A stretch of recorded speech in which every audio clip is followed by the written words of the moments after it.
Welcome to Hexed Paranormal, where the veil thins, history breathes, and the dead don't always lie still. I'm Mystic. We don't just tell ghost stories around here, we follow the cold spots. And we don't always come back the same. Tonight we're not going far. In fact, I live close to this one. Too close. Let me tell you about a place where time is broken and the walls don't forget. A place that was meant to heal but turned into something else entirely. This is the Riverview story. Tucked in the forested hills of Coquitlam, British Columbia, Riverview Hospital once stood as a beacon of hope, a sanctuary for the mentally ill. But behind its stone facade and ivy-covered walls, it became a cage.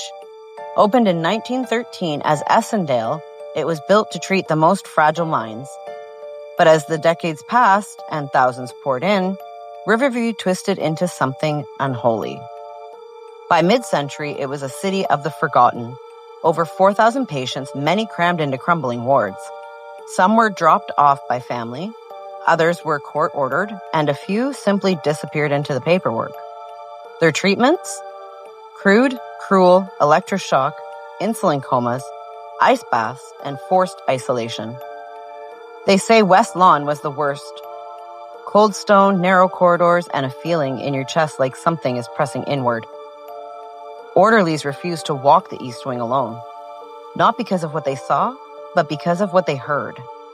Whispers, rustling gowns, breathing in the rooms, sealed shut since the 60s.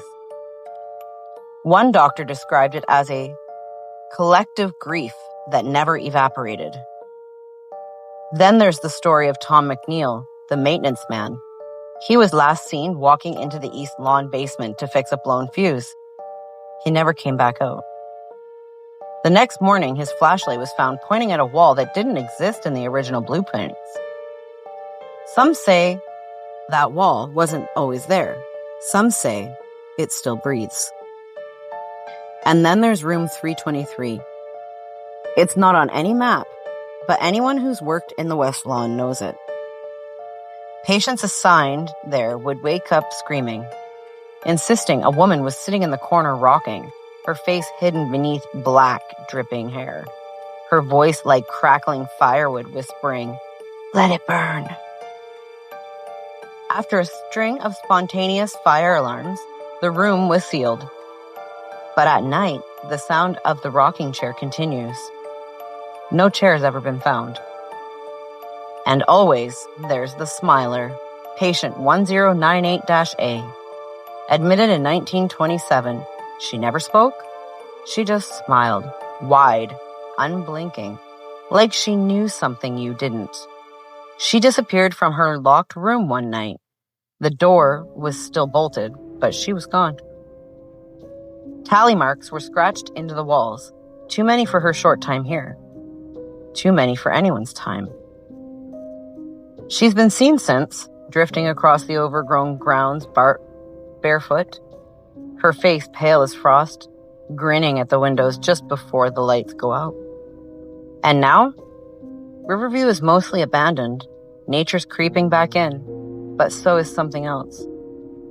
Film crews talk of being pushed, hearing voices in the static, seeing figures reflected in glass that aren't there in real life.